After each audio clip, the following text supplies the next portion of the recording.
everybody, Sunny here again.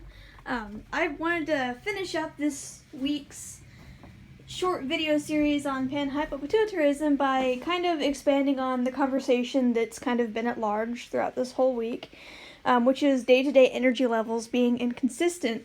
Yesterday I talked about how I managed to keep a basic routine despite having varied energy levels. And today I'm going to discuss a little bit about how I am able to, keep up with different hobbies despite fluctuating energy levels. So I'm the kind of person that really enjoys having multiple things to keep myself busy. As you can see over here, I've got a couple of musical instruments. I know how to play a couple of songs on them, but I wouldn't say that I'm an expert by any means. But, what's the best way to describe how I manage my hobbies?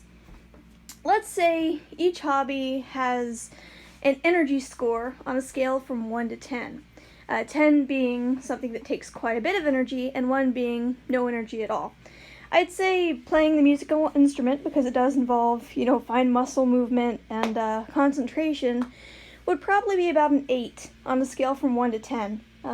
Other hobbies that I have include playing virtual reality games and using VR social networks.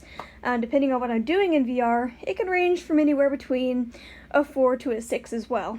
That's not including VR gaming, like exercise gaming and stuff like that. That would be a hard 10 for sure. But I don't really consider that a hobby as much as an exercise routine. Other hobbies that I enjoy are arts and crafts. Right now, my biggest devotion is creating masks that I've been donating. And that can actually be pretty varied throughout the whole mask making process. I can make these ties, which all I have to do is take this, I've got this wide string that I use for the ties, measure it out and cut it. That only takes maybe, on a scale from 1 to 10, somewhere around a 2 for energy levels. So even if I'm pretty close to crashing, I can still sit down and cut those for a little while before I get too tired to continue. Other parts of making the masks, like actually cutting the pattern, it's about the same to cut the pattern, but to actually get the sewing machine out and sew different parts of it can range from about maybe a 5 to a 6, depending on which part of the process I'm working on. Other hobbies that I enjoy include creating paintings and drawings. Those can definitely vary from, again, around a 2 to a 6, depending on how complicated the activity is. Other things like relaxing video games may only cost me about a 1 on the energy scale. So depending on what my energy levels are feeling like day in and day out, that's how I determine what I'm doing throughout the day. Up here on my monitor, I'm actually on my website. If I have enough energy to actually write a blog article, that might take about 5 energy points to make on a scale from 1 to 10. So, I've got all these options to choose from depending on what my energy levels are throughout the day. And if I'm working on an advocacy campaign, that might be where I try to focus my energy. So, for example, if I wanted to raise awareness for Rare Disease Day, if I wake up one day and I know that I want to make some progress towards my advocacy goals on that, I might find something that I can do along those lines that fall into whatever energy level I feel like I can handle that day. So if I need to write an involved long article, that might take about 6 points. So I'd save that for a day when I have that amount of energy. But if I only have a few, like maybe 1 or 2 energy points that I feel like I can spend, I might actually just brainstorm for a little while without actually making any progress other than taking down notes, kind of concerning what I want to do.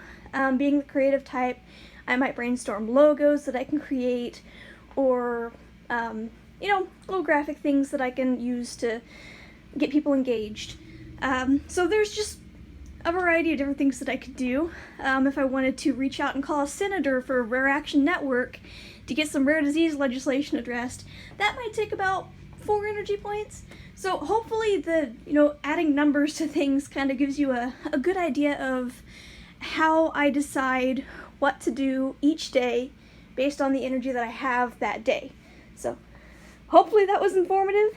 This is the last video of this short video series, episode 5. I hope that you'll join me this Sunday.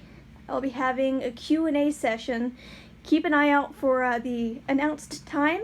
I'll be making a little live video schedule thing on my YouTube channel here, so keep an eye out for that. And I hope you'll join me for that. I'm going to have a lot of fun. I'm going to work on making some masks and answer your Panhypopituitarism questions or anything related to rare disease legislation, because I've got some big news coming soon. I'm excited to share it with you. I can't say anything yet, but maybe we'll talk about that on Sunday if I hear anything between now and then. So just, yeah, stay safe. Hope you're all doing all right, and thanks for watching this series. If you have any suggestions for things I can do in the future, please leave them in the comments and I'll consider those. Always looking for ways that I can engage the community and raise awareness and kind of explain this condition better. Alright, take care. Thanks again.